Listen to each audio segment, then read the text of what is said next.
ఛానల్కు స్వాగతం. ఈరోజు మనం ప్రముఖ కవి, మానవతావాది, విశ్వనరుడు అయినటువంటి గుర్రం జాషువా గారి 129వ జయంతి సందర్భంగా ఆయన వ్రాసిన కొన్ని రచనల గురించి ప్రముఖ హేతువాది, కవి అయినటువంటి డాక్టర్ కత్తి పద్మారావు గారు ఏం వివరించారో తెలుసుకుందాం. మహాకవి జాషువా రచించిన కావ్యాల్లో నా కథ 3 భాగాలు చాలా గొప్పవి. ప్రపంచ సాహిత్యంలో జీవిత కథకు చాలా ప్రాధాన్యత ఉంది. అటువంటి జీవిత కథలు పద్యంలో రాసిన వారిలో జాషువా అగ్రగణ్యుడు. ఆయన జీవిత కథకి ఫిరదౌసీ కథకి ఎంతో సారూప్యం ఉన్నందువల్ల ఫిరదౌసీలో కూడా ఆయన జీవిత కథను వినిపించారు. నీటి అలల్లో నుంచి శృతిని వినిపించగల సంగీతజ్ఞుడు.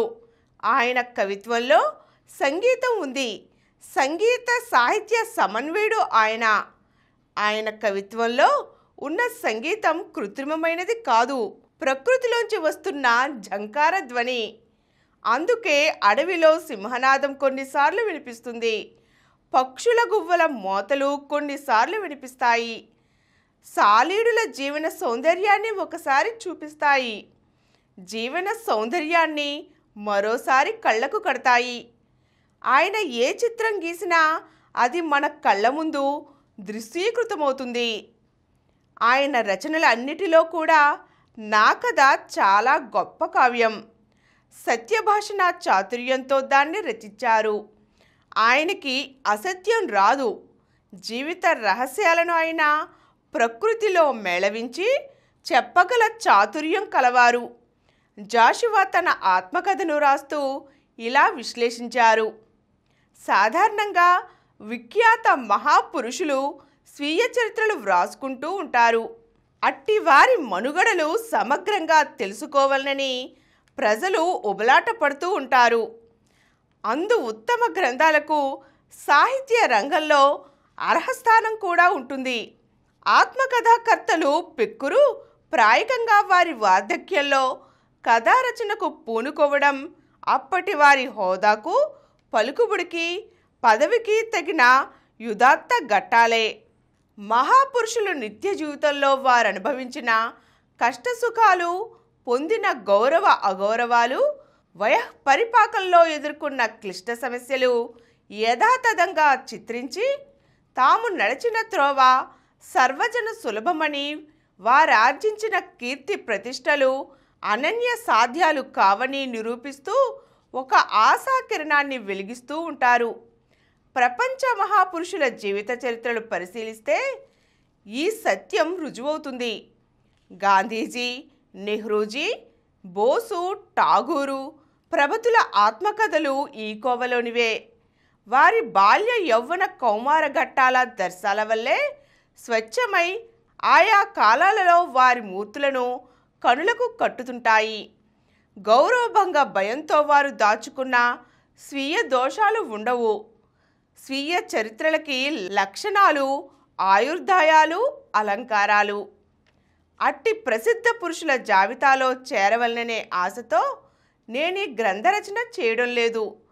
క్షుభిత మనశ్శాంతికి గత చరిత్ర ధ్యానం కన్నా బ్రహ్మానందం లేదన్న ఒకానొక ఆంగ్ల కవి వాక్రుచ్చినట్లుగా ఏకాంతంగా నేను నా జీవిత గ్రంథాన్ని మనసులో చదువుకుంటూ, సింహావలోకనం చేసుకుంటూ మైమెర్చిన నిషీధాలు, సాంఖ్యాకాలు, దాదాపు 40 ఏండ్ల నా భాషా పరిశ్రమలో అనుభవం ఇది.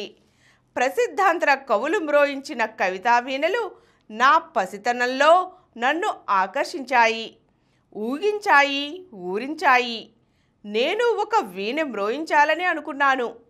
ప్రయత్నం మీద నాకు లభించింది వీణ కాదు, సితారా. అది నా కవిత. దాన్ని మ్రోయిస్తున్నాను. వినిపించింది. అది ప్రజలకు కానీ ప్రభువులకు కాదు. అట్లునే సాగించిన కవితా ప్రవాసంలో కొన్ని తీగలు తెగినాయి, ముడులు పడ్డాయి, బెట్లు తప్పినాయి, మూగబోయినాయి. కానీ నిరుత్సాహిని మట్టుకు రాలేదు.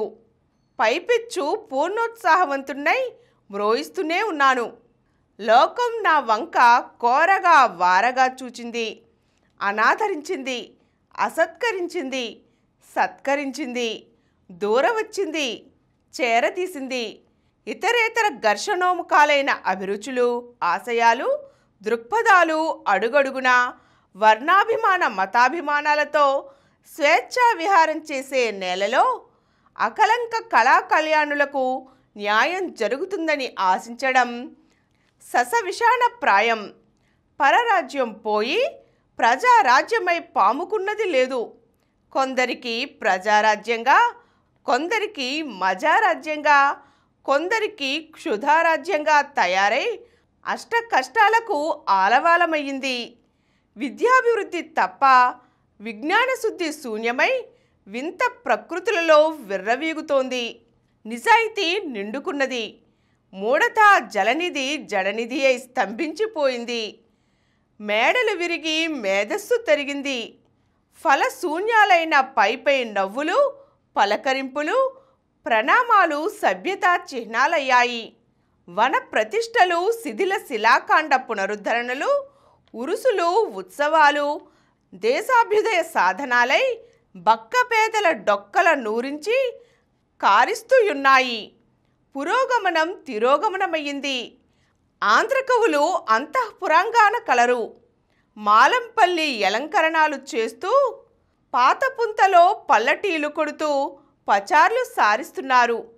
ఎవరికి వారే యమునా తీరాన మున్ను కట్టుకున్న గుడిసెలిప్పుడు ఉన్నత సౌధాలై కంచెలు వైచికొన్నాయి. పూర్వము అన్నాదమ్ములు, నేడు బ్రదర్లు, బాయిలు. భాషలో మార్పు తప్ప ప్రకృతిలో మార్పు లేదు. ఈ నవ్యయుగం చేసే విచిత్ర నగ్ననాట్య రభసనే నాలో రేగిన వృధా వాత్యకు ఉక్కిరి బిక్కిరై ఒకానొక రాత్రి నా జీర్ణ జీవిత గ్రంథాన్ని సింహావలోకనం చేసుకొన్నాను. జన్మస్థలాన్ని, జననీ జనకుల్ని, నాటి నేటి రాజకీయ సాంఘిక వ్యవస్థల్ని పరిశీలించి చూచుకున్నాను. మనశ్శాంతికై కలం పట్టుకున్నాను. జీవిత చరిత్ర రాయడం చాలా కష్టం. అది సత్యనిష్టతో కూడుకున్నది. చాలామంది తమ జీవిత చరిత్రను రాసి ప్రజలను మెప్పించలేకపోయారు. కారణం వారు జీవితాన్ని అనుభవించలేకపోవడం. జీవితాన్ని అనుభవిస్తే గాని పవలరించలేము. అందుకే నా కథ జగత్ ప్రసిద్ధమైనది. ఆయన తన ఊరిని తల్లి అని సంబోధించాడు. ఊరిలో ఉన్న అన్ని దేవాలయాల గురించి ప్రస్తావించాడు. తల్లిదండ్రులకు నేను గారాల సుతుడను అని పేర్కొంటాడు. ఏనుగు మీద గండపెండేరంతో ఊరేగించారని ఆత్మగౌరవంతో చెప్పాడు. వినుకొండ ప్రాశస్త్యాన్ని గురించి వివరించాడు. టిప్పు సుల్తాన్ కట్టించిన మసీదు విశిష్టతను వివరించాడు. కనకదుర్గమ్మను పొగిడాడు. శివాలయాన్ని దర్శింపచేశాడు. చివరకు వినుకొండ ఊరును మనకు దృశ్యీకరింపచేశాడు. ఆయన ఊరిని ఎంత ప్రేమించాడో దేశాన్ని కూడా అంతే ప్రేమించాడు. ప్రపంచాన్ని ఆవాహన చేసుకున్నాడు. ఆయన తెలుగువారి సంస్కృతికి అద్దం పట్టాడు. ఆయన కేవలం అక్షర విద్య వలన జ్ఞానం రాదు అన్నాడు. జ్ఞానం నిరంకారులకు, జీవన సత్యాలు తెలుసుకునేవారికి, మానవతా స్ఫూర్తి కలిగిన వారికి మాత్రమే వస్తుంది అన్నాడు. మొదటి నుంచి ఆయన మతోన్మాదాన్ని నిరసిస్తూ, మత ద్వేషాన్ని నిరసిస్తూ, మానవతా సౌజన్యాలు విరజిమ్ముతూ కవిత్వాన్ని నడిపించాడు. మహాకవి జాషువాకి నవయుగ చక్రవర్తి అనే బిరుదు ఎలా సబబో కొండవీటి వెంకట కవి ఇలా అంటారు. త్రిపురనేని రామస్వామి చౌదరి గారికి కవిరాజు బిరుదునిచ్చారు. తుమ్మల సీతారామూర్తి గారికి తెలుగులెంక బిరుదునిచ్చారు. కొత్త సత్యనారాయణ చౌదరి గారికి మహాపండిత్ బిరుదునిచ్చారు. నాకు కూడా కవిరాజు బిరుదునిచ్చారు. అయితే మహాకవి గుర్రం జాషువా గారికి మాత్రం నవయుగ కవి చక్రవర్తి అని బిరుదునిచ్చారు. మేము శూద్ర కవులం. ఆయన పరిచయ కవి అయినా ఆయనకి నవయుగ చక్రవర్తి అనే బిరుదు వచ్చింది. ఆయనను ఏనుగు మీద ఊరేగించారని చెప్పారు. అప్పటి శూద్ర కవుల కంటే కూడా జాషువా గారికి గొప్ప కీర్తి ప్రతిష్టలు రావడానికి కారణం ఆయన కవిత్వంలోని ఊరు, వాగు, కొండలు, పక్షులు, జీవితం, దుఃఖం, నీతి, వ్యక్తిత్వం ఉంటాయి. అవే జాషువాను నవయుగ కవి చక్రవర్తిని చేశాయి. జాషువా కవిత్వంలో శిల్ప రహస్యాలు ఉన్నాయి. ముఖ్యంగా ఆయన తెలుగు నుడికారాన్ని, పలుకుబడిని, సామెతని కవిత్వంలో మేళవించారు. ఆయన సామాన్యంగా పద్యాన్ని పూర్తి చేయడు. ఆయన పద్యం రాసే పద్ధతి గురించి ఫిరదౌసి కావ్యంలో ఇలా అంటారు. నిజానికి ఫిరదౌసి జీవితం గుర్రం జాషువా జీవితానికి దగ్గరగా ఉంది. జాషువా జీవితం సుసంపన్నమైనది, కథనాత్మకమైనది, ఆదర్శప్రాయమైనది.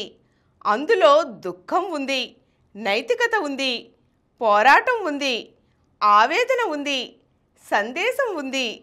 అందుకే ఆయన జయంతి రోజున మనమందరం ఆయనకు నివాళులర్పిద్దాం. ఈరోజు మనం మహాకవి, నవయుగ కవి చక్రవర్తి గుర్రం జాషువా గారి 129వ జయంతి సందర్భంగా ఆయన గురించి హేతువాది, కవి అయినటువంటి డాక్టర్ కత్తి పద్మారావు గారు ఏం వివరించారో తెలుసుకున్నాం కదండి. మరో చక్కని అంశంతో మళ్ళీ కలుద్దాం. ఈ కార్యక్రమం మీకు ఎంతో నచ్చింది కదా. ఇటువంటి మరిన్ని వీడియోల కోసం అనతి కాలంలోనే 20 కోట్ల వ్యూస్ సాధించిన సమరం ఛానల్ సమర్పించు సమరం ప్రగతి ఛానల్కు సబ్స్క్రైబ్ చేయండి, లైక్ చేయండి, మీ ఫ్రెండ్స్కి షేర్ చేయండి. అలాగే ప్రక్కనున్న గంట సింబల్ని ప్రెస్ చేయడం మర్చిపోకండి. Please download Samaram Channels app from Google Play Store and watch your favorite channels. Click the bell icon and subscribe to the channels.